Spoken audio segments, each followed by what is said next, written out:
Glad you are here. Again, Joe Schrader here facilitating, and thanks for making time for this once again. So let's get you organized. If you're just stepping in, there's food here again for you. Feel free to grab it. So here's our agenda for tonight. Once we get underway, we have really 4 agenda items in particular. You'll look at items 3 and 4 in particular in terms of new content. So one of the things you asked for is more details around elementary school facilities. You'll get those tonight by every brick and mortar school. You'll also see item 4, again, some of the detail around some of the challenges. So we got, just particularly honing in on the elementary level. You're going to notice today we have 2 different times to have you talk at tables. So the first one will be a shorter one just to make processing time with what are in the first few segments, particularly 3 and 4. We're going to give you a quick update about where the community survey is. It's not completed yet, but we're far enough in where you can see an early snapshot of what people are thinking are some of the most important factors to consider in this work. The biggest thing we're going to try to do is item number 8, and we're going to try to have, if we can, almost an hour for that, which will help you process the things you're going to get earlier in the meeting and actually start, as you explore that, think about where you might want to see particular foci for evaluation of elementary consolidation options. So again, a lot to do today, but you're going to see a lot more time as planned in table conversations and feedback about this process. So thank you for that. Again, it should all be aligned with here. What you're seeing is one of 8 meetings. Again, this is meeting 2 in our monthly meetings from April through November to meet our tasks. Before we go further, we have to just say happy birthday to Taylor. She's here on her birthday. And especially say thanks for that. So how about a hand for Taylor? Happy birthday. I'm going to avoid the mic singing, so we'll just say it at that, Taylor, but thank you so much. Yeah, it's on camera, all that, right? Oh, we'd have a singer maybe, huh? Okay, maybe later. All right. That's great to know.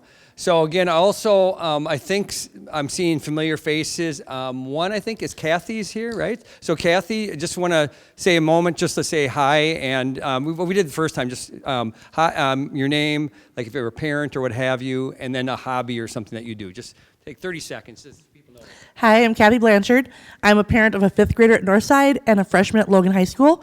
I graduated from Logan in 1990, and I'm a small business owner. I also love to sing karaoke, but I will not sing here tonight. And I'm a grand champion knife and tomahawk thrower. Wow. There's a whole bunch of stories. That's why we share that's good break talk, right there. That's right. So all of a sudden became the most interesting person at the table, right? Was that? Okay, so Henry Ford has a great comment, I think, for when you get underway with this. So I think like the first line describes last week. Coming together is a beginning. Staying together is progress. So that's, again, how do we now stay together, stay on what the purpose is, work through our norms, work through the processes, so we can make sure that we work together ultimately to have success with the tasks ahead of us. So again, thank you. We're really appreciative for you being here, giving the time, and to build off the first meeting of last 3 weeks ago only. So let's take a quick little bit of review. I made this word cloud. Remember we did what's one word? We asked everyone to share it. So we were recording that because this is like a composite of mindset a little bit. So again, and I just curious about if you look at it and if you know how these work, if something's repeated, it becomes center and larger and all that. So, future, committed, curious were the ones that came out the most. But again, if you look at, this is a collage or a composite of the mindset you're bringing in terms of how your outlook is on this process. So thanks for that positivity and that productive mindset that you're bringing.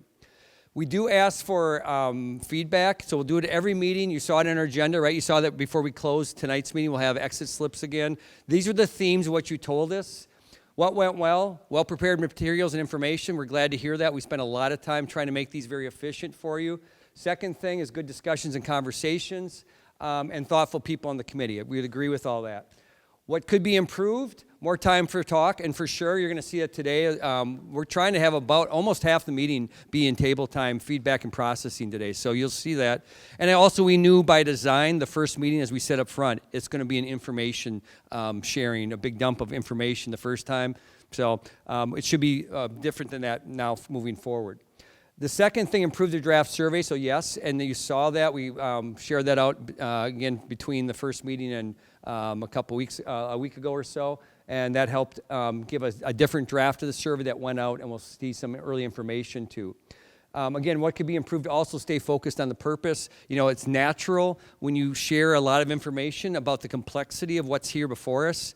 Like, you might want to track let's work on that various piece of this, but that's not the focus. So again, real natural. So we're going to just try to help ourselves be clear about the task before us and be mindful of that complexity, but know that our purpose is on a small set of things that we're here to do. And then lastly, what do you want to learn more about? More details. The first two details you see particularly with the first items 3 and 4 in the agenda. And then the student experience you're going to hear, I think, as we go through this process, but particularly first 2 bullets about learning more about. You already have a lot of that at your tables, and we'll talk more in some of the presentations, et cetera. You also have this question-response form. You saw that again. So again, if I have a question, you see them. Question-response forms are right in the middle of your table. Again, if I don't see any citizens here this time that are outside the committee, but if they were, again, like last time, they can ask questions too. This is a link, but you saw it already. This got sent to you by Dr. Engel earlier in the week. So you'll see, I think, about 10 questions. The idea is if you give questions and we don't have time for it here, we will, or if you just don't want to raise it up, you just want to ask it and get the information, just know, again, we'll continue to do what we did from the first meeting. It'll be answered by the system, and then it'll come out to you in advance of the meeting. That's what happened. That's our intention from the rest of the process. For people back home that are watching this, perhaps, again, there's a website we pointed out last time. You can see this process right off the district website, and it gets there will be minutes, there will be question response updates. The materials we'll have at meetings, those all get posted, and typically the night of the meeting. So again, our intent is to make sure the people like you, the members, you have first access to see it because you're the ones that have to know it, talk about it, and then the community can see it while the meeting's underway. So as we go, so just know if people ask you about this, can I see that stuff too? Absolutely, and they can usually see the updates somewhere in the night of the next meeting. Okay, so hopefully that's making sense, and you see why we do the exit slips.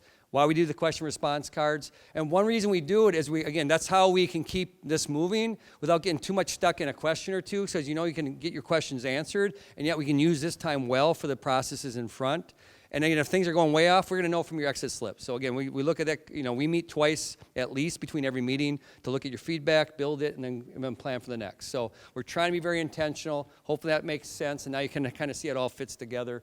That's the idea. And here's an example. So thanks, Paisley, for letting us use yours up here in front. So So you see them, and an example. Here's a question, then you see the response.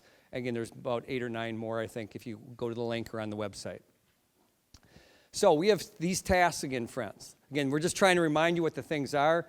Tonight, we're going to particularly continue on the first bullet.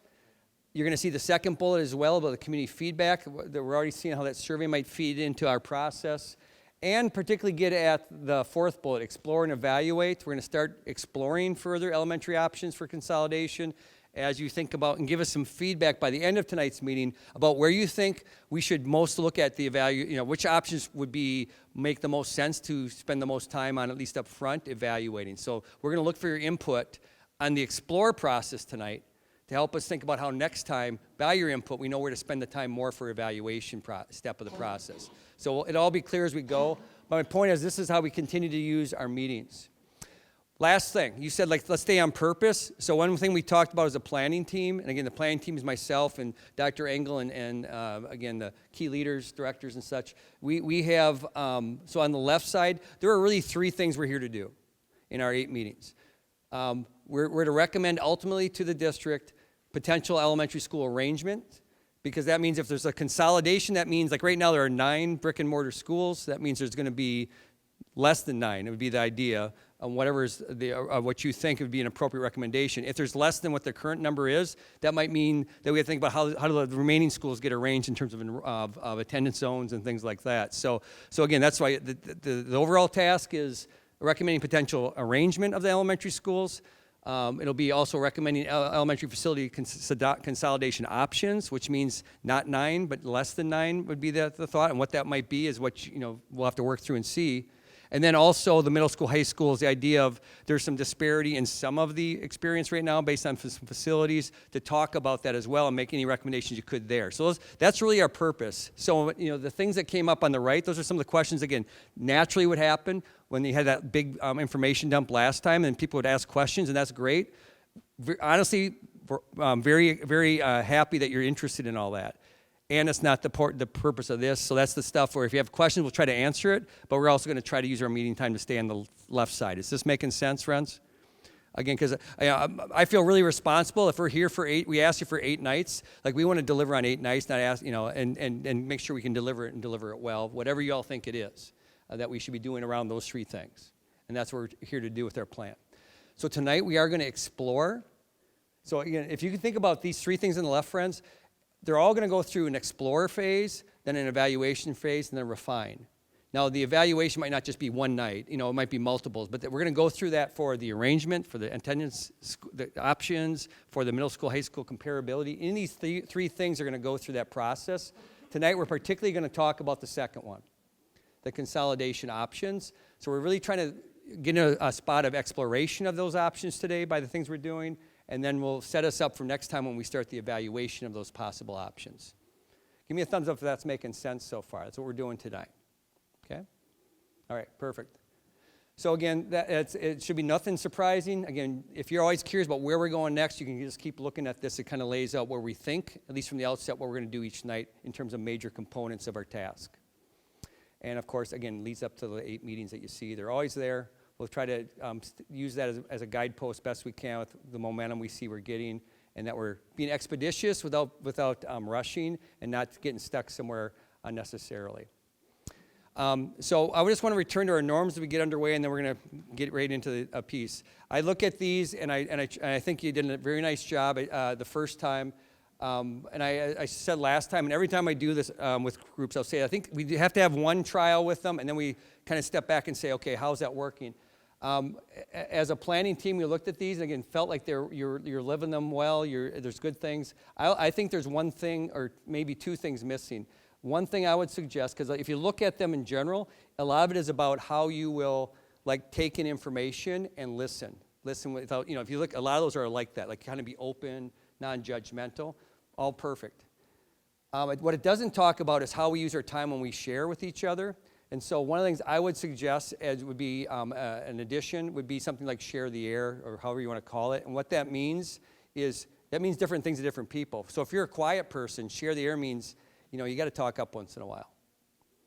And if you're a person who can be long-winded a bit and have a hard time being concise, that might mean I got to once in a while just let other people share this thing too, because we have 5 minutes to talk, and I talk for 3 or 4 minutes, and there's 5 of us. So I one thing I see as an absence, and again, why we have norms is that it helps us all be our best selves in this process. So I'd like to suggest that we would add a norm like share the air, which might be different things for different people. For tonight is a lot of nights are going to be more like talk at small table. Then we're going to process both big team. Tonight, because we're going to try to get you into the analysis, it's going to be more sharing at small tables and recording your thoughts that we'll talk about next meeting. So the share the air thing would be more about how it happens at your table tonight rather than big team. But if you're quiet, am I speaking up occasionally? If you're a person who talks quite a bit, to let other people make sure I'm not dominating the time. Is that fair enough? We'd add that one? Thumbs up if that makes sense to you? Okay, the other one we noticed, and maybe it's already implied, but we think we should just bring it out, is you might have, I live somewhere in the community. I might have an initial, I have an identity with a place or a part of the school, and really, when you come on a group like this, the norm should be make the recommendations with all districts' children in mind. Regardless if it's in my neighborhood or across town or whatever, we should be, one of the norms is that we make recommendations ultimately, recognizing we have our own space in the community, but we make those with all children, the benefit of all children in mind in the community. So that would be the norm I would also suggest to the group. But again, is that making sense? Thumbs up if we're okay with that. I'm not going to take time to type them now, but if you'll see those 2 additions later, then I think we're up. It seems like we're set and you're living up with those well, and we'll keep moving. Okay? Thank you so much. All right, so with that, we're going to get into our content today. And for that, again, Mr. Joe Lavina, Director of Building and Grounds, and Dr. Aaron Engel, Superintendent of Schools. Please invite them up with a round of applause. Thank you. Working hard for you here.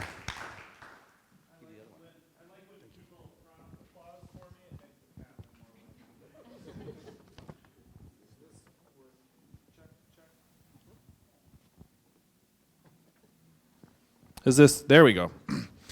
All right, so details about elementary schools. On your tables, there is a packet of colorful school profiles, and our goal was to put together a series of information that would be helpful in understanding our elementary schools and their various characteristics. And this is just an example of Northside, Cooley, Montessori. And I'll just kind of describe some of those elements so that you get an understanding of what we're talking about with those numbers. And this one's particularly complicated because it's got two different sets of numbers. That's why we chose it, so we could explain. So the first side of that slash mark is Northside, and the other side is Cooley Montessori. So Northside, Cooley Montessori. And then a lot of it's important on a building level, so we've totaled it up in a lot of cases. So the first thing is school demographics. What are the demographics of the students that attend that school right now? And so it has K-5 enrollment. We split out 4K because we don't have 4K sites at all of our buildings, and it doesn't factor into the way we think about elementary schools sometimes. So we wanted to split that out so it's kind of apples to apples at all of our elementary schools. So K-5 enrollment, and in this case we have Northside first, Cooley Montessori, and then they're totaled up at the end. So you know how many total kids are in that building at K-5. And then total capacity, based on our capacity study. The number of students that are economically disadvantaged. Generally this means qualifies for free and reduced lunch, but there's other factors in there too. Students of color, that identify other than white. Students with disabilities, so students that are identified with a disability and have an individual education plan in our schools, an IEP. And then English learners, students who for whom English is not their first language and are enrolled in a program to learn English.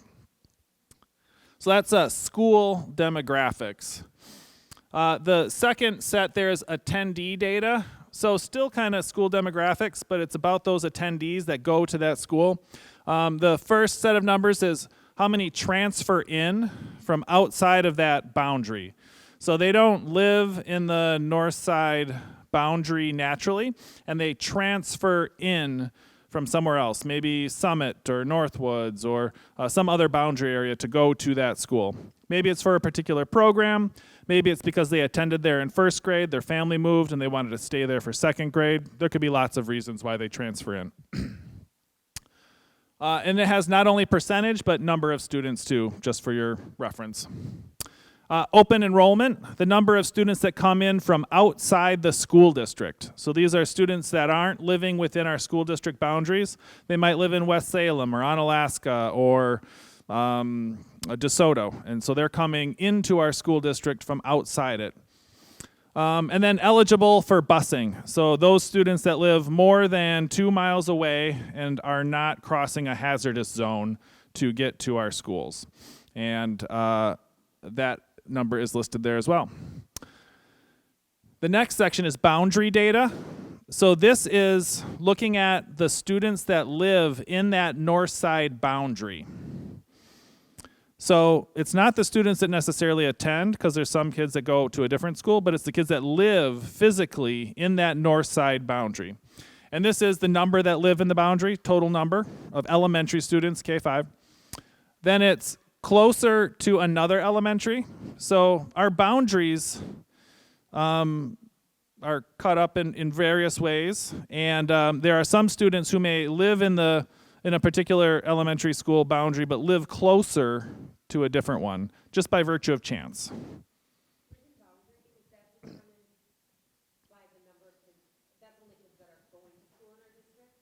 Correct, that's who live in our school district, who live in the north side elementary boundary, physically reside here. Not counted if they're a private school. That's correct. Yep, they would attend. They're attending our public school. Yes, that's great qualification. And then transfer out. For various reasons, students choose another elementary. Maybe here they're going to Soda 1, or they were in Spence last year in 3rd grade and they wanted to stay there for their 4th and 5th grade, so they transfer back to stay with their friends and teachers and everything they've known. And so there's a transfer out data as well. So that's the kids that live in the boundary. And then this last section here is district data. So this is kind of regardless of the north side boundary. It's just looking at a circle, 1 mile circle, 2 mile circle. And this is to get an idea of walkability or transportation. I know that's an interest for folks. And so lives within 1 mile, 483 students. Lives within 2 miles, 680 students. They could be in the Summit boundary, they could be in the Northwoods boundary, they could be in the Emerson boundary, but that's the number of students that live there. So it gets an idea of kind of density, where kids are at, based on the location of that elementary school. So it's based on the location of the elementary school. And then there's a sheet like this for each school, and with that, I will turn it over to Joe. And so we wanted to give you, is this on? It's on. We wanted to give you information so that you could make some good decisions, have good discussion tonight. And so here in the lower, or on the right-hand side, is really historical data. So we have here original construction. As you look at Northside, it's our newest school, built in 2014. Any additions that we may have added, at Northside we don't have any, but some of the other schools you'll see that were. And then you look at site size, which may play into your decision making. So we have a small site size of 3.6 acres, and so you can compare that to the other sites. Square footage of the building, 86,767 square feet, and then parking stalls. And then we wanted to give you kind of an idea, and this is just really a snapshot in time. It's a 3-year average of annual operating costs for each school. So you can use that data as you wish, but again, it's kind of a snapshot in time. On the lower portion, you can see the site size. So what we do is we have the school there and then outlined what do we own on that site. And you'll find that interesting as you go through the different schools and look at the different sites. What we wanted to do is give you an idea of assets and challenges for each school. Even though Northside is one of our newest schools, it's a new building, great condition, would be an asset, located in a dense area with many children nearby. Again, speaking to that walkability, if you will. And then recently we invested in solar panels on the school, which will affect the operating costs as we look at that. And then we wanted to identify challenges for each school. Now, you're not limited to the challenges or the assets that we put down, but it's there to start your discussion at your table. Challenges, a compact site. Even though it's a brand new school, great things are happening, it's a compact site. Limited outdoor options for students and staff. Limited parking. Challenging drop-off and pickups. No dedicated bus line, which we try to do when we can. 2 choice schools in one building, so you have 2 schools operating in one site. And then what we have, identified maintenance and capital projects. I kind of explained that process last time. What you see here is a synopsis of the things that need to be done, and then the costs that are identified with them. So when this one says $205,840, those are the things that we've identified in all of our capital improvements for that school. If you look at the other schools, there will be a different amount there, but that will be a total of all the projects that we have identified at every school. So it gives you a starting point to have those kind of discussions. And what's the time frame for those maintenance costs? That's a 3-year average of those maintenance costs. But the ones here, this is like a 5-year plan. Oh, this is a 5-year plan, and some of them will go with no time frame. So if we look at our capital improvement project, we have identified the needs for the next 5 years, and then we have needs that we know we won't be able to fund initially, so they're in the no time frame. And so we meet every year, and we adjust those, and we prioritize those on a yearly basis, but it gives you an idea where that falls.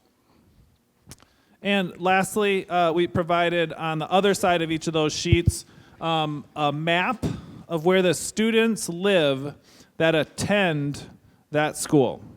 So this is a map of the students that attend Northside Elementary. And we thought that it would just be helpful for folks to kind of get an idea of like where they're living relative to the school or to the boundary or to other boundaries. And so we wanted to include that information as well. For North Side, there's also another sheet that has Cooley Montessori at the end.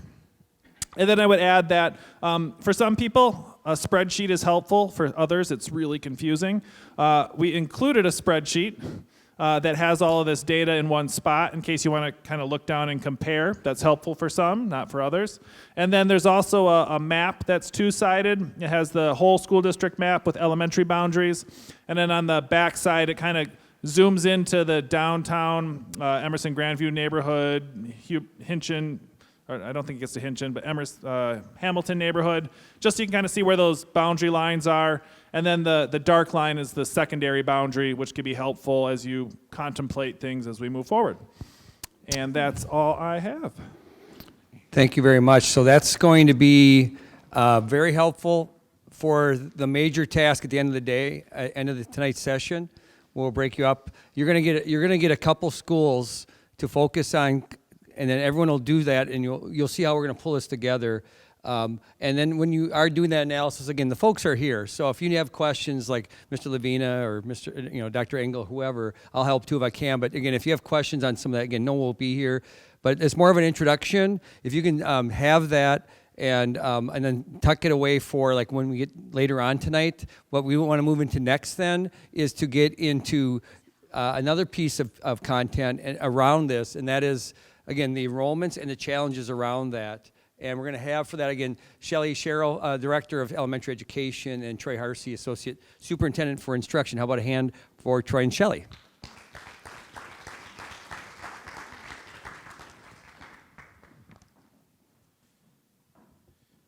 Thank you. As Joe mentioned, my name is Troy Harsey, Associate Superintendent of Instruction for the school district. Honored to be teaming with Shelley Sherrill tonight. And our Director of Elementary Education for the School District of La Crosse. One of the things that I want to point out is while we're honored to be the mouthpieces tonight for this presentation, I do want to highlight the fact that our elementary principals, who are obviously content experts in this area, were open to suggesting content for this presentation. So we shared all of this with our elementary principals. They added content and made sure that the content was accurate. And so I want to have Carrie Huth, the principal at Spence Elementary, just kind of raise her hand. And I just want to say thank you. And Carrie, along with Shelley, myself, part of our role, obviously, is to be supportive on your journey. Thank you. And so we'll get to that in just a moment. I'll talk a little bit more about that. There are some what we feel are important messages. Joe does a great job as facilitator to make sure that these are echoed each meeting, but we also want to be intentionally repetitious with some of these messages. First and foremost, thank you. I said that thank you to several people as they were walking in, and we kind of had some humorous moments of, did you think we were not coming back? No, you are giving of yourself in being here. You're making commitment to be here. Folks are driving in from Chicago. Folks are celebrating their birthday, as we've heard. There's all sorts of commitments, known and unknown, and sacrifices that people are making to be here. And it's important that we recognize that, and we thank you. Declining enrollment, budget deficits, and aging facilities remain issues for the school district La Crosse, despite an April operating referendum that was successful. That's why we're here. And so I just want to make sure that that's something that's well known, and we're going to continue to make that message known for this group. Blinding flash of the obvious, that BFOTO, it showed up last meeting, and it's showing up again already here.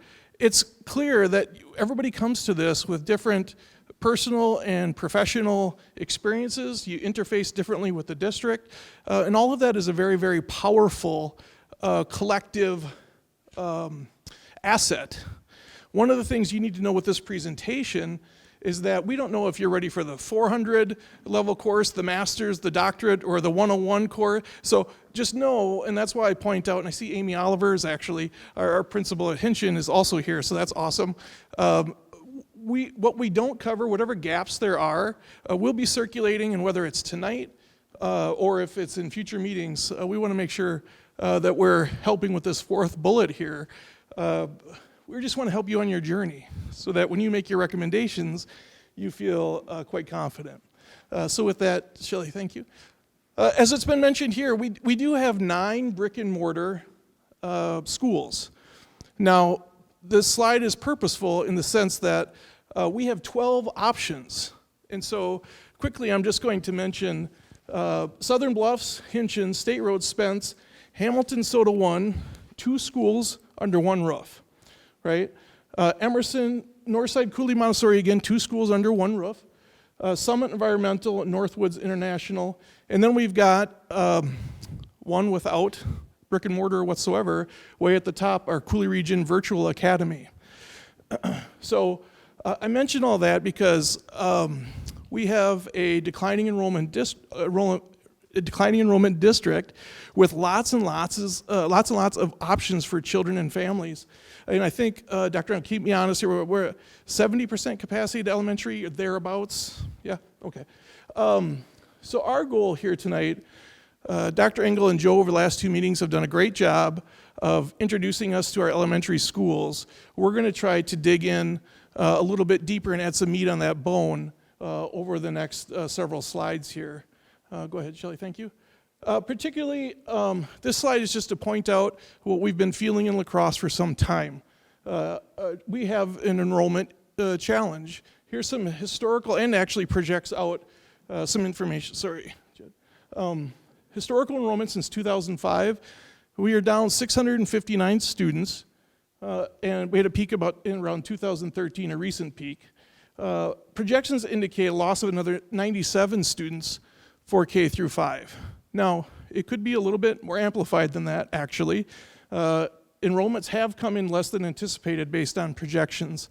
Now, we use the UW-Madison Applied Population Lab, very reliable, very accurate source. But even with that, as Dr. Engel pointed out last time, birth rates is a major issue. We've got very low pre-K and K number classes.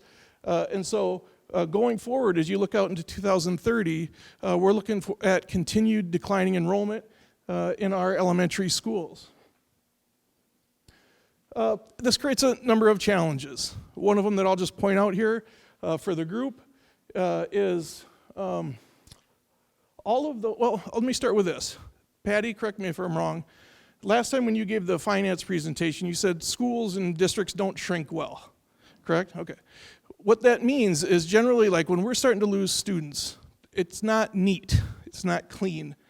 Let's say we lose 25 students, it's generally not in one school, in one classroom, and you don't just lose that one teacher. It's not that easy. Students are spread out across schools, across various grade levels, and so the reduction process for school districts and schools is a very messy scenario.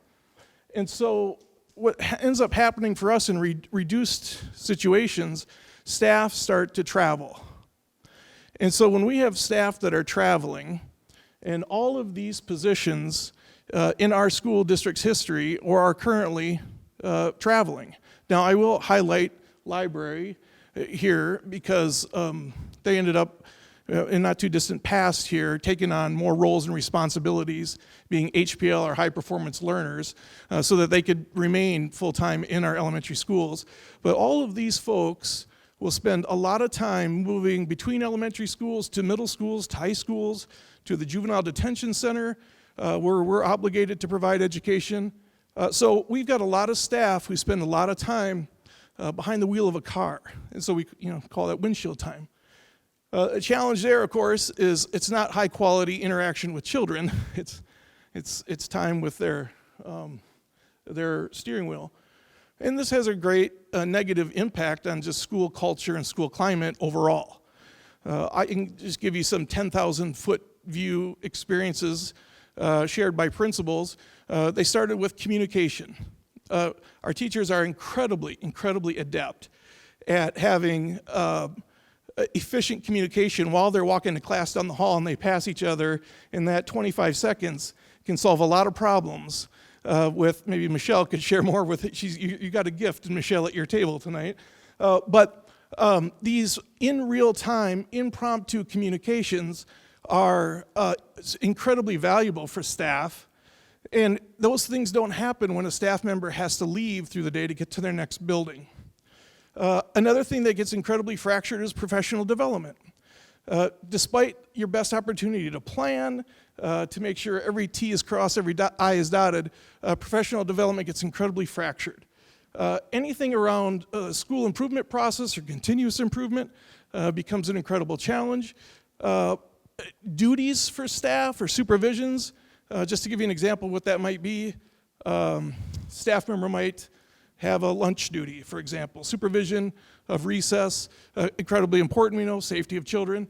There's a lot of pro-social behaviors that can be observed there. But when they're there, and if they've got multiple duties, they're not doing something else in support of children. And so when there's staff members who have to get into a car and travel, they're not doing something else to support our students. And then all of this is just has a overall kind of corrosive effect. And so with our smaller schools, this is something where our traveling staff will let you know that they don't know where they belong or if they belong. And it happens not in a day, but every day. And over time, it has a kind of ungluing effect on a school culture. Now with that, I will just tell you that learning does get impacted. Pro-social behavior development and skills get impacted. Staff will tell you that it's not great for morale in the school when people have to pack up and jump in the car and go to the next school. And so to put just a little more information around this, I'm going to turn it over to Shelley. She'll tell you more about that and what an ideal situation might look like. All right, I'm going to pass this off to you. All right, as Troy and Joe mentioned, I'm Shelley Sherrill, the Director of Elementary Education, and I also just want to extend my thanks and appreciation to all of you giving up 8 evenings throughout the course of this upcoming rest of this year to dig into all of this information and provide recommendations to our school board. I am going to rely heavily on my notes because I have at least 2 days worth of information to impart in like 20 minutes to all of you. So I do want to stay focused and give you the information that you need to know and not go down any rabbit holes. With that being said, though, I am going to take a quick detour. And so rather than talking about elementary challenges right now, I want to talk about what that ideal elementary school looks like within the context of the school district of La Crosse, meaning our physical buildings and the staffing capacity that we have. Ideally in La Crosse, we would like our schools to be about 350 to 400 students, with about 3 to 4 sections per grade level, which equates out to about 18 to 20 sections. Having 18 to 20 sections in a building would allow us to be able to address what Troy was just talking about and having full-time MAPLE, music, art, PE, and library specialists, those support staff such as special education teachers, EL teachers, counselors, success coaches, et cetera. Also, ideally, we would like our schools to have comparable economic status between our buildings so that we can provide equitable services across all of them. And I'll elaborate on that more in a bit when I get towards the end. So with that said, a number of our buildings have 1 to 2 sections per grade level. We have, it becomes very complicated when we have 1 to 2 sections to create those balanced classrooms that we strive for with respect to academics and behaviors. The ability to divide students up. For example, you can have student conflicts, and so you want to have them in different classrooms, or student behaviors. This all becomes increasingly challenging and sometimes impossible to do that if you only have 1 or 2 sections per grade level. In addition, with 1 or 2 sections per grade level, our staff members have challenges finding common planning time to work with their colleagues or other support specialists in order for them to collaborate on grade level curriculum or on the needs of students.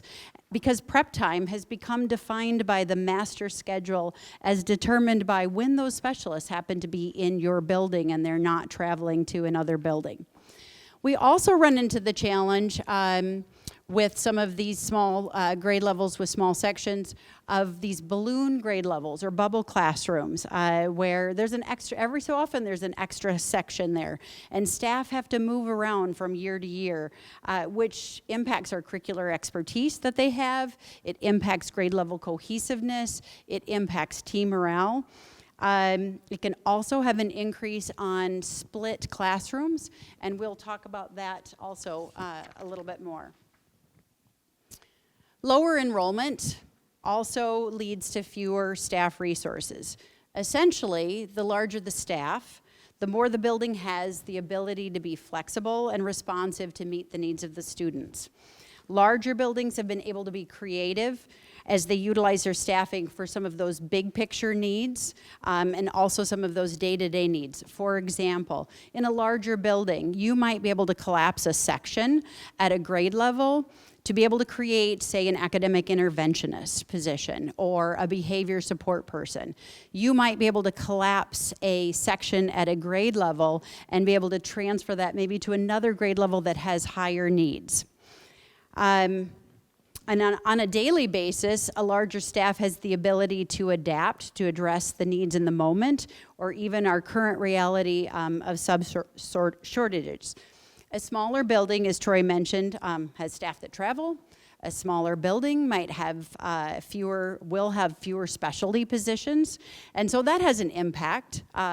If you've only have 2 special education teachers and one of those teachers has to be absent for the day, now you've got 1 teacher to meet the needs of an entire building. Or larger schools have upwards of 3 to 5 special education teachers, so you don't feel, when one person is absent, you don't feel that as much. It also allows and makes it much easier for them to be collaborating with colleagues, again, to meet the needs of students and to provide for some inclusionary practices. So I'm going to talk about small grade levels, but I want to give you first a little bit of background. In the school district of La Crosse participates in Wisconsin's Achievement Gap Reduction. Otherwise, you'll hear it often called as AGR. And this allows us to reduce our class sizes in grades K through 3 to a ratio of 18 to 1, 18 students to 1 teacher. And then in 4th grade, and this is a K through 3 program, and in 4th grade we try to staff our classrooms at about 25 or less. This has become a challenge, though, when we have small numbers in a particular grade. Options when staffing them are then like a really large class, a really small class, or splits.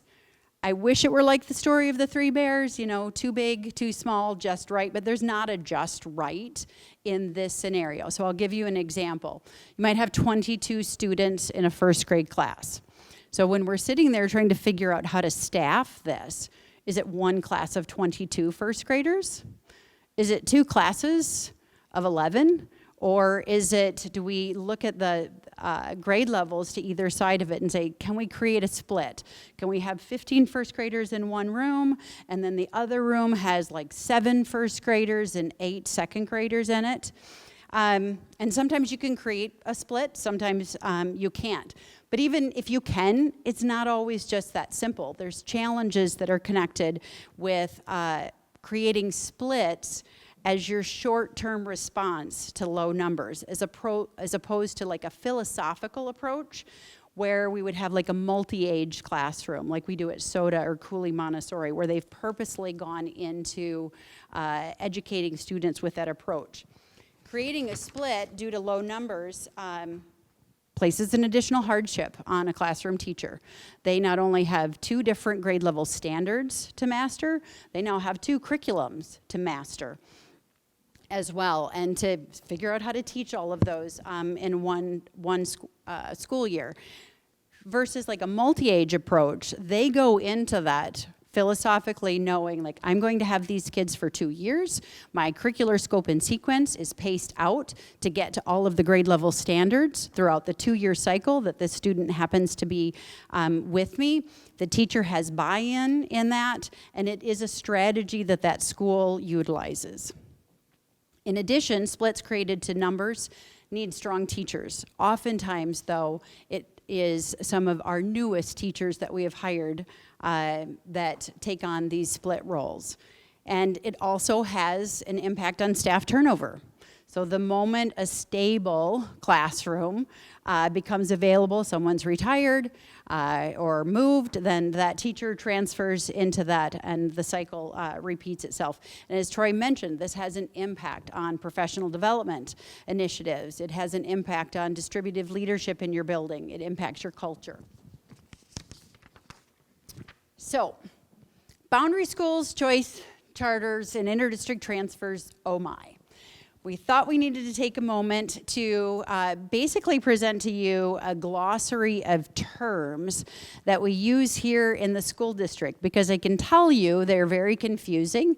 Sometimes even here in the district, we use them interchangeably, sometimes the correct way, sometimes the incorrect way. Our community uses them interchangeably, sometimes the correct way, quite frequently the incorrect way. So for the purposes of the next 6 meetings, we want to give you a definition of those. So a boundary school is the school that's assigned to you based on your home address. A neighborhood school that you hear a lot about in our community is the school that's in the neighborhood, the one that you can see and get to fairly quickly.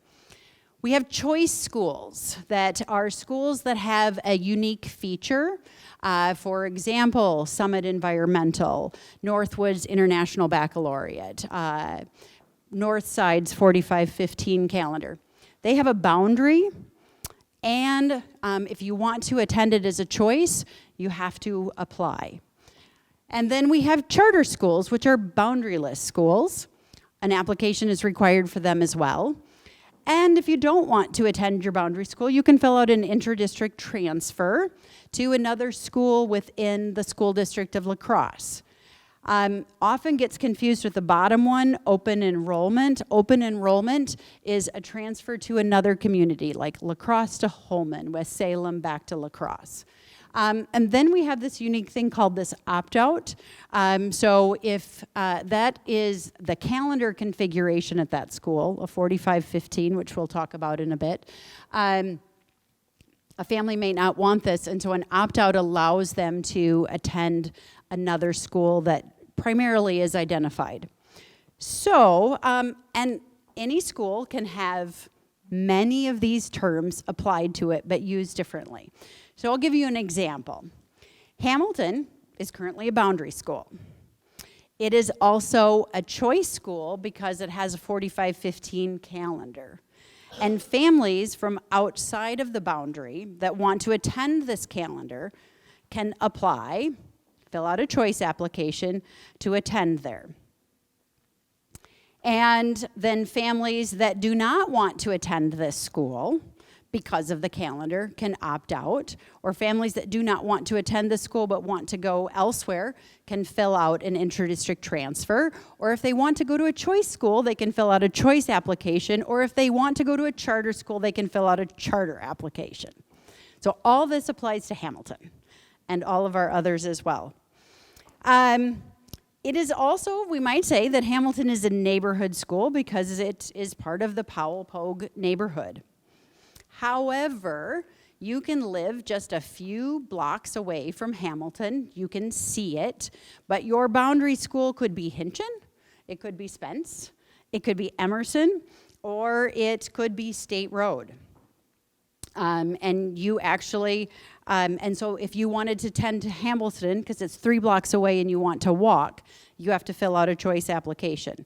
Currently, 64% of families that live within the boundary of Hamilton attend another elementary school through either an opt-out, an interdistrict transfer, a choice, or a charter application. And then 60% of the students that attend Hamilton have choiced, they filled out a choice application and they may actually only live just, like I said, a few blocks away. So potential interesting table talk later on, if given permission, was, is Hamilton a neighborhood school as the community defines it? So that would be interesting to have a conversation on. All right. You may have heard some of these quotes, being in the school district of La Crosse. We are a district of choice. We recognize that one size does not fit all, and we're very proud of the fact that we offer options for our students and our parents. So in addition to taking pride in offering so many of these options and choices to our students and families, we do believe strongly that these choices and options need to be made available for all students, not just our families that have the resources to be able to drive their child to another school. And so, therefore, transportation is provided from any school to any choice or charter school in a district. And as a result, we have a very complicated transportation system and also a very costly transportation system. So as an example, I can be at the southernmost tip of our district my boundary school is Southern Bluffs, but I want to go to a choice school, Northwoods International, for their IB program. So if I get my child to their boundary school, the school district provides transportation all the way up to Northwoods, and then back down to Northwoods, or back down to Southern Bluffs every day. And that is something that we believe strongly in making sure all of our families have choices and options, and it's not limited to just a few that have the resources to be able to get their children there. But it does come at a cost of complicated transportation. Right, Patty and Joe? All right, boundary schools in the school district of La Crosse. Well, every student in the district is entitled to attend their boundary school. As a reminder, boundary school doesn't mean neighborhood schools, as you can live closer to a school but not have that be your boundary school. We have islands in the district, we have buffer zones in the district, we have boundaryless schools in the district, we have boundaryless programs such as 4K. And as a result, as I mentioned before, we have a robust system of inter-district transfers, choice and charter applications, and opt-outs that can and actually do erode away at our building numbers, making them less effective and efficient for staffing, and really create some of those complicated scenarios that we've been talking about.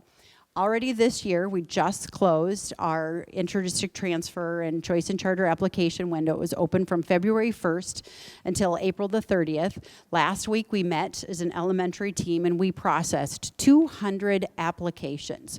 Most of them are for incoming kindergartners. There are 386 incoming kindergartners next year right now registered. And we transferred them, over 50% of them, put in an application to attend a school other than their boundary school. As Troy mentioned too before, we've got 11 elementary schools that are face-to-face options housed in 9 buildings. Our current population of about 2,500 K through 5 elementary schools or students, if you divided them up between the 11 elementary options that we have, that would equal 226 students per building. If we divided them up, or per school, if we divided them up by the 9 brick and mortar schools, that would leave us with about 275 students. Obviously, this is well below that ideal school of 350 to 400 that I mentioned earlier. Patty had a great analogy, a pie analogy, when she talked about the budget. We have a pie analogy as well. Our pie analogy is that the more you slice up the pie into school options, the smaller the schools become. And so the only way to make bigger slices, or ideal schools of 350, is to have fewer slices. Another challenge that we have at the elementary level is that we have a couple of our buildings that have multiple calendars in the same building. This past year, we had 2 of our elementary schools, Northside and Hamilton, that had 2 schools in the physical building on 2 different calendars, one of them being a 45-15 school where students start in July, they attend for 45 days, and then they go on 15 days of an intersession, 2 weeks of those, which is similar to a summer school program, and then the process starts over again, 45 days of school, and then 15 days of intersession until the end of the year. They end when a traditional calendar ends. The rest of the district follows a traditional calendar of September through June. Some of the challenges associated with having two schools on a different calendar, unlike when Troy was talking about for smaller schools with reduced staffing, these might have a full array of staffing, but they might be on two different calendars. So your special ed teacher might be starting in July, and then when they go on intersession, they're not there for 3 weeks. Or this could be the counselor or the EL teacher. And so oftentimes, the students in those buildings, depending on the calendar that they are on, and depending on the calendar that the staff members are on, they may not have access to some of the adults that they need for services, or access to that one trusted adult that's their go-to person, and they're all of a sudden gone for the next 3 weeks. They also, as a result, could be served by a substitute teacher during that time. In addition, the district operates on that traditional calendar. We do our best to meet that July start, but there are some factors that are outside of our control with that. For example, some of our outside vendors that provide support for us with our software platforms, they take the month of July, and that's when they do all of their updates, because they're servicing an entire nation that predominantly starts in August and September.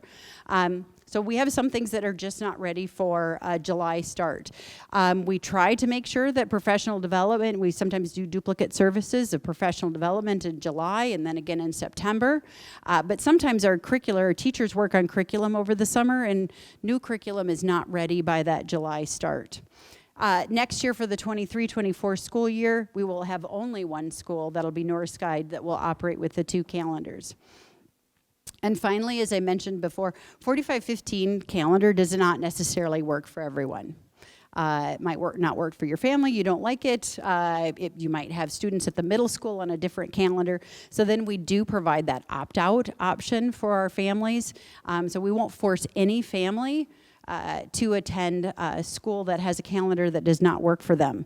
We will find space. So before, when I said inter-district transfers were based on whether there was space available, whether you were accepted, in this case with an opt-out, we will find you space somewhere else other than your boundary school.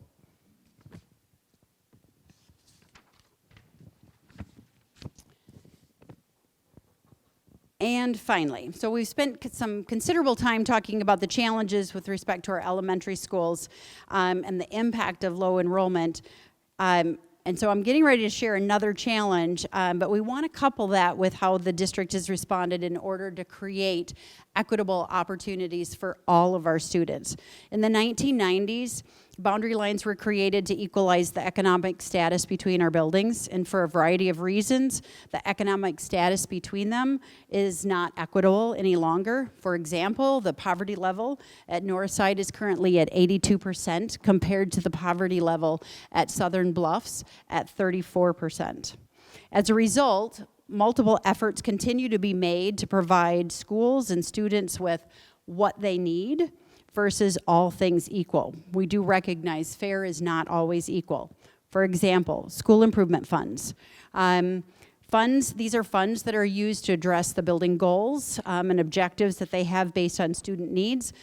We use a formula based on poverty and enrollment to determine what those funds are, and then we adjust the amount accordingly. Some of our schools have additional staff through funds to support academic or behavioral needs, such as our Title I funds. 4 of our schools do not have access to those funds or the staffing. Those are State Road, Emerson, Southern Bluffs, and Soda One. And some of our highest poverty schools, we do provide extra staffing. So they might have extra teacher assistants, a dean of students, a counselor, or a social worker. And 2 of our schools, Hamilton and Northside, are community schools. And so they have funds which assist and provide an additional staff member that works within that neighborhood to systemically address the issues of poverty. And then our Hinchin has a neighborhood outreach coordinator that supports one of the highest poverty neighborhoods. These people work very closely with the school and the neighborhoods to support students and family. And then we adjust classroom staffing whenever possible. Our highest poverty schools have our lowest student to teacher ratio. And then our zero-based budgets also allows our principals to sit there and identify key building needs and put in a budget request so that, and their budgets as a result might look significantly different than that of another building. So that is, in a nutshell, the elementary challenges, and I will turn it over to Troy. You don't need that. Yeah, thank you, Shelley. Appreciate that. I feel like I'd be remiss if I didn't make this point, because I do feel like the elementary principals were emphasizing this. So I'm just going to circle back to one point regarding our traveling staff, those folks who have to be behind the steering wheel of a car. One of the aspects that they were highlighting was the fact that we really emphasize the fact that we want at least one, we'd love to have many, many more, but at least one go-to staff member for every child in a school building. And sometimes that go-to staff member happens to be somebody who happens to be a traveling staff. And when that traveling staff member is gone, of course, other caring, responsible, highly skilled staff members step up. They step into that void and they do a great job, but it's just not that child, not necessarily that child's go-to staff member. So that was just one of the things that I want to make sure I convey to this group with the lower enrollment schools and those staff members who have to travel. That was a point of emphasis for our principals. We did want to actually give you what it might look like. So in your mind's eye, you might be thinking, okay, so if part of the task is to look at, okay, what would it look like with reductions or consolidations currently with the 9 brick and mortar buildings. So this includes, for example, like Northside and Cooley Montessori.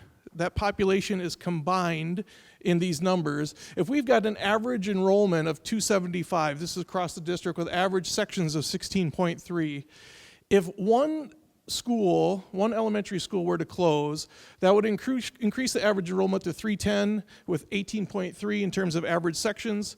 You can see then what happens with 2, goes to 354 with 20.9, and then of course with 3, 413, and 24.3. We just wanted to give this group, as you're having your conversation, something so you can kind of get an idea. Of course, with specific schools, those numbers would fluctuate a little bit. These are kind of the gross numbers, the averages. So with that, I'll turn it back over to Joe. And Shelley, thank you for your presentation. Thank you both. How about a hand for them, please? That's a lot of information to share in a short way. So very good. And again, they're available here. We're going to have really most of the rest of the night for processing. You're going to see that, like 90% of it. But let's just talk about this first way of processing this. So at your table, there's a route here. We're going to actually get into this idea of a triangle, square, and reflection. Maybe you've seen this before. So the idea is, thank you, sir. The triangle is like 3 key takeaways. Like there's a lot of information there. We want just to have 10 minutes as a table. It's like what's the key takeaway about the challenge, particularly about the challenges? Because on the information that Joe and Aaron shared, you're going to get to work with those details about each school later. But just on the challenges that you heard Shelley and Troy just share, first thing is what are at least three key takeaways of information that would be helpful for you in your role? Then we'll move to the square. Something that really squares that they said with my beliefs or our beliefs, however you want to talk about that. And then the idea of the circle, like here's something that's circling around my mind as I hear this information. It might be something that's a circle. It's something we want to talk about, or at least maybe even if you want to put it beyond the form, that's great. Well, we're going to capture the forms, and we'll try to get answers to those questions next time as well, in time for our June meeting. So we would like you to take 20 seconds, and please just identify who's timekeeper, who's scribe, and who's reporter. Give me 20 seconds. I'm going to ask who's at for each table. Go, please.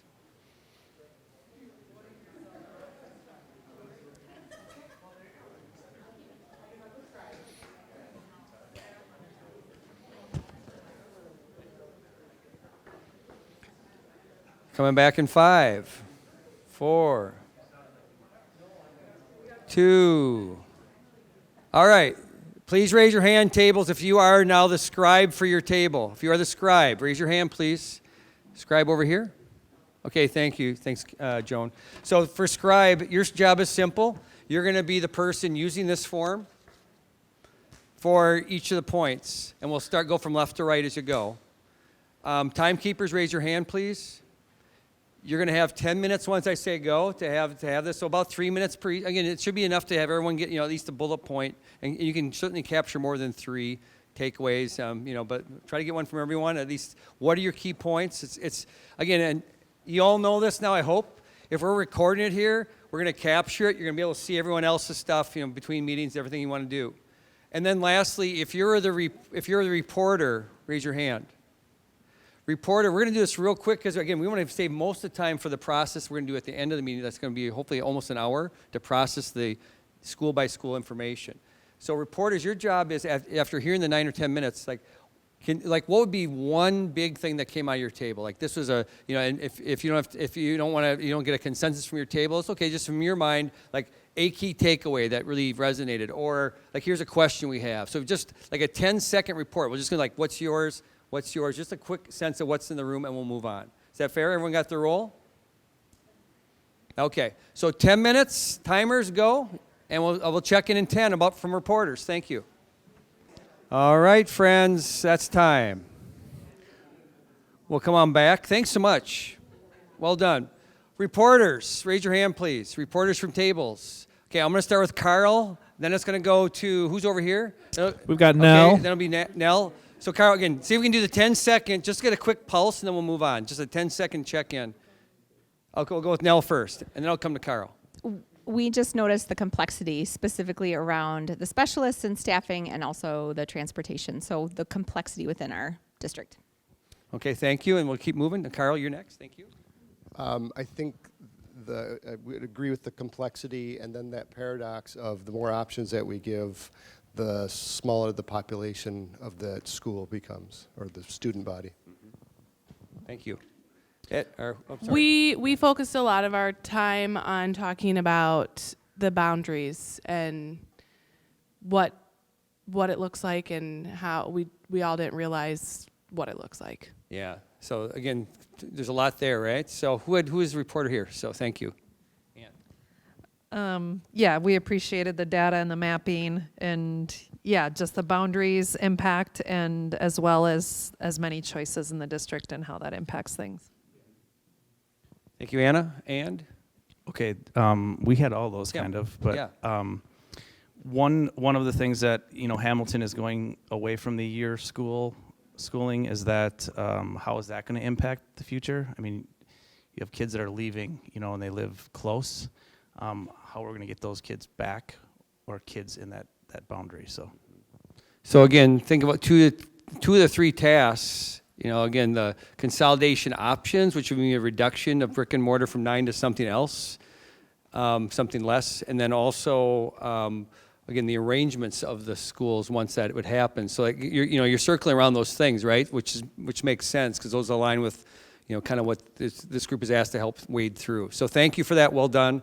We're going to do a real short update around the community survey. Again, Dr. Engel is going to give you that real quick, and then we're going to get into our big activity for the week around the plan. So here's Dr. Engel again. So the survey closes shortly, but we did get some early results to share tonight just to kind of help you as you're processing stuff. We've had 1,113 responses, which is pretty good. And the responses are listed out here from most selected to least selected. And then you can kind of see there's some tiers, like there's that group that's kind of above 48.3, and then there's another tier that's kind of above 26.1. And I believe this is in your packet, so you can dive in there, and we'll have a full report out the next time we meet. But I just highlighted the top 2 tiers just for our benefit today. And like I said, early results, but we'll get the full results soon.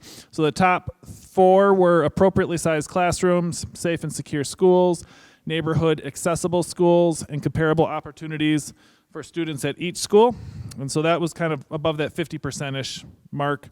And then above the 25%-ish mark, these next 4 were safe vehicle traffic flow for student pickup drop-off, socio and economic diversity in our schools, important part of the community sense of place, And then dedicated art and music / band rooms.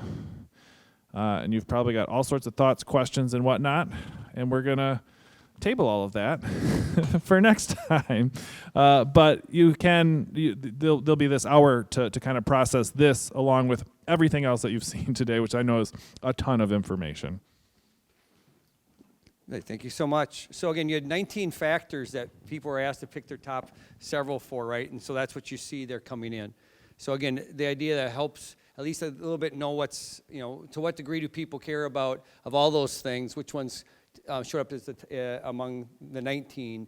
Again, and the way I would look at that, the top two right now, the top four, that's reflects about half. Like for about half the people who participated, like that's one of their four things. It's one of their top. So the top tier is somewhere between, approaching like almost 3/4 to around a half. Those are things that are among their top four. And then the next four, the way I look at it here, if you look at the percentage, it's somewhere around 1/4 or 1/3 of the folks had that as one of their top four. So I think that's a fair way of the way you broke that up, because there's a different sense of like where that matters. If that helps a bit. Yeah, question, comment? What was the total potential size of the survey group? The survey was sent out to all staff, parents, and our community member list. So probably in the 12,000 range is probably what we're talking about for a pool of respondents. And then again, next time we meet, you might have seen that. Like we'll have Bill from School Perceptions share out the window will be completed. He'll talk about what the participation rate was with the confidence interval, all that stuff. So that'll come, as you know, next time around. So it still is helpful to maybe get a sense of early, because early does often show up by the end is very similar. I've seen this enough where that's why we share it. It's not like it's way off. Usually, it's actually a fairly accurate way of what you're probably going to see when it's closing, once you get this many people already weighing in.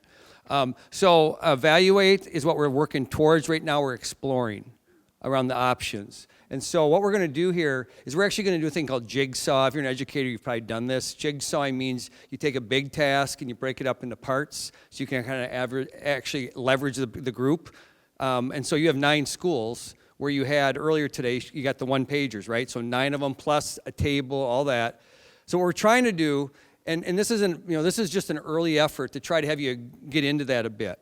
So let's just talk what we're going to try to do. And before I show this, we're actually going to take about an hour here that we have left, just under an hour. We're going to try to have you do 3 things. And I will explain it in a few minutes. But in general, before the 3 things we're going to have you do is we're going to have you, each of you are going to get you're going to get 2 schools. So you're going to focus on 2 of the 9. Now remember, Joe and Aaron already talked about assets and challenges of each. So I already gave you a running start on that. But you might want to think about that now in a moment. Like you're going to think about what are the top few of each for the 2 schools you have relative to the others. So we're going to give you about half an hour to do that. We'll show you how we're going to do it in a second. So you're going to, again, take 2 of the 9, and then you're going to put on chart paper. So then in about half an hour, then you're going to individually just, what do I notice, what I wonder about with that?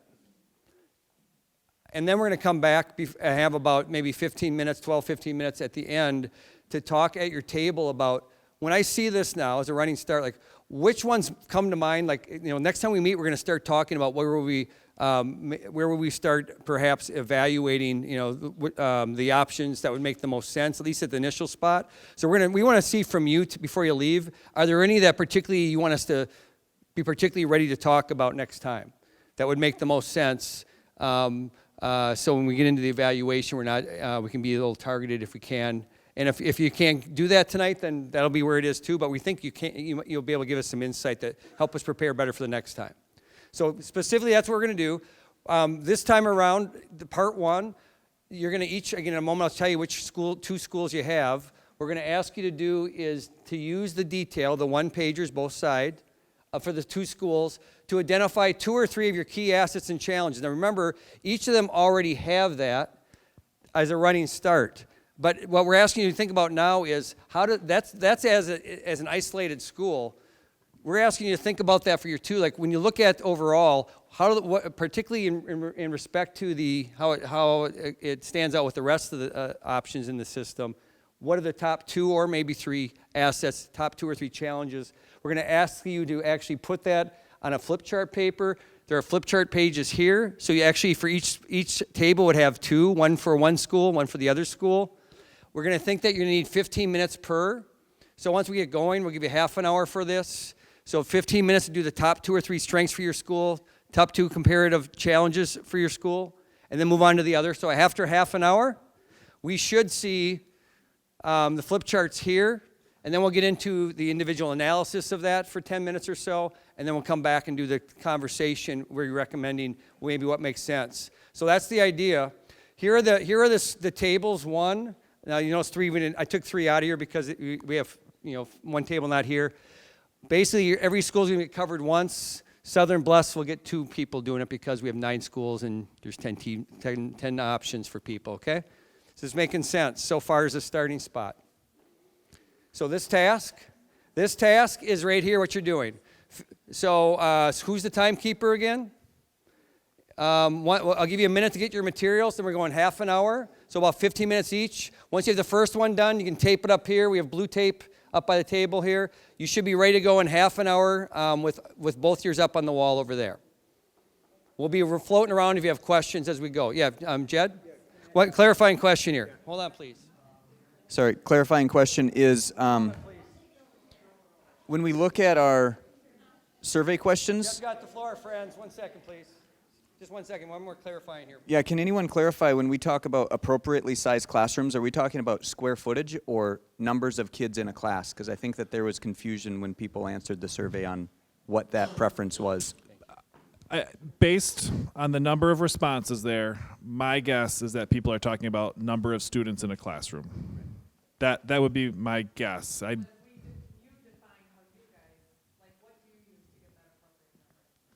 The number of students in a classroom? What does the school district use for that ideal class size? What do you guys use to determine that? Yes, so I think Shelley talked about that. It's 18-to-1 at the K through 3 level and less than 25 at 4-5. And then in elementary school or in 4K, which is less of a topic here, somewhere probably between 12 and 18. One more, and then we'll get going. Sure. Yep, Courtney. Yep. Was that defined on the survey, or were folks just given? Okay. That's probably a lack of clarity for folks taking the survey. Okay, thanks. A potential weakness there. Thank you for the questions. We're going to float around if there's, again, flip charts, markers at the table. 30 minutes. We'll get started here in just a moment, okay? Oh, yeah, and here's the school assignments again. There they are, okay? I'll leave that up.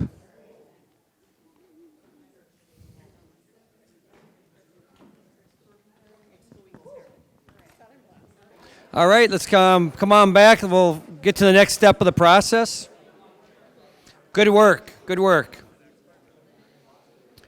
Please lend me your eyes and ears, and we'll get you into the task. Next step. There's two things we want to do. That was the big step. Congratulations, thank you. Can you give me your eyes and ears, please? That was part one. So here's the next thing we're going to do.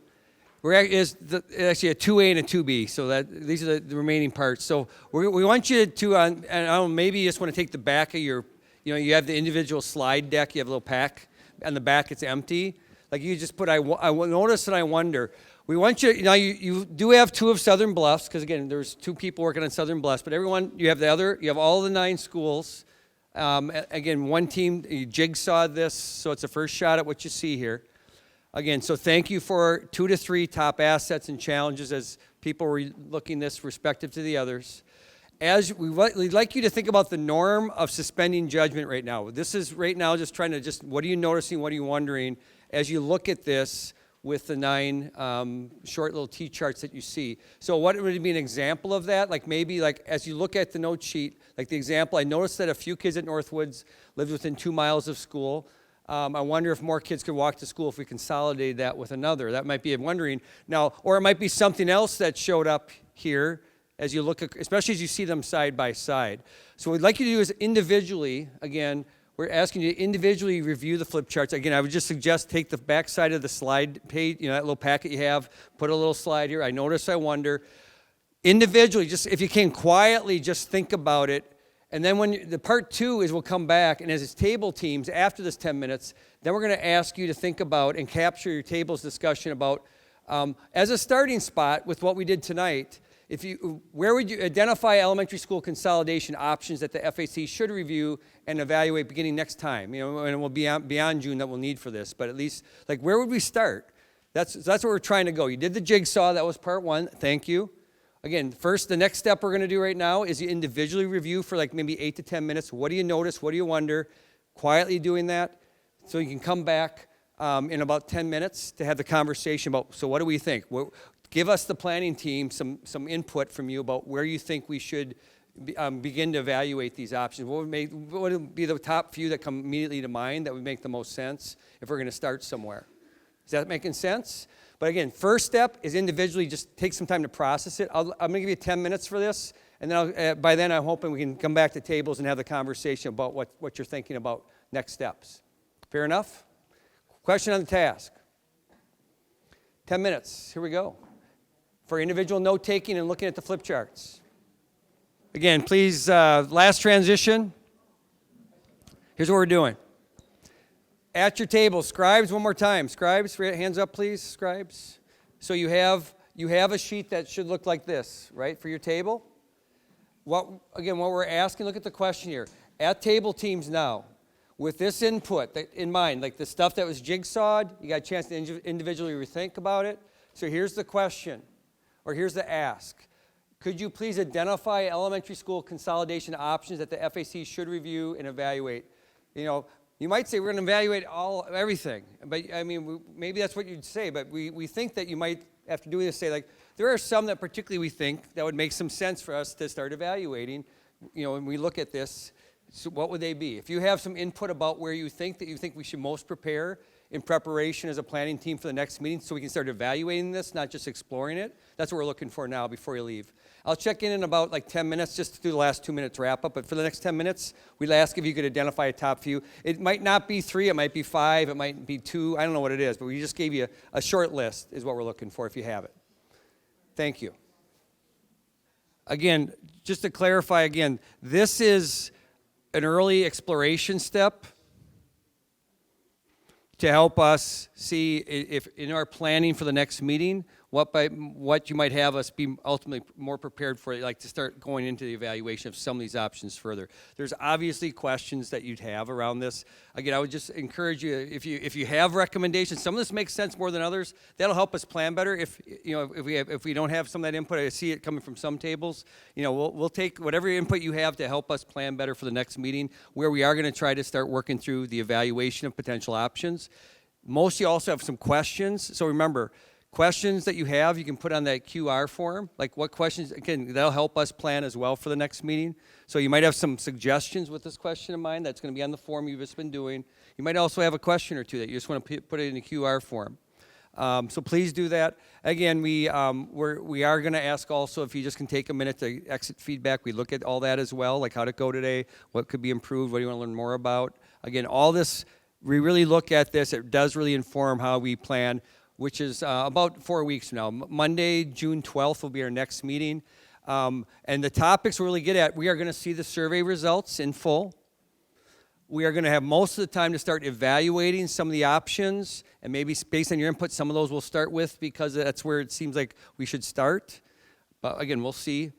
Again, if you look at all our meetings, you're going to see the continuing talk around the ESL consolidation options and the boundary pieces, which are connected. We're going to be talking about that for multiple meetings. So again, this isn't binding today. This is just getting underway. Early exploration to start helping in the early evaluation. Okay? So thanks again for the time. I know if maybe somebody you want to chat a little bit more, do anything, we'll be here for a bit. But it is 8:30. I want to honor your time. So thanks again very much. So much thanks for what you're doing. We'll hang out if you need it. God bless and see you next time.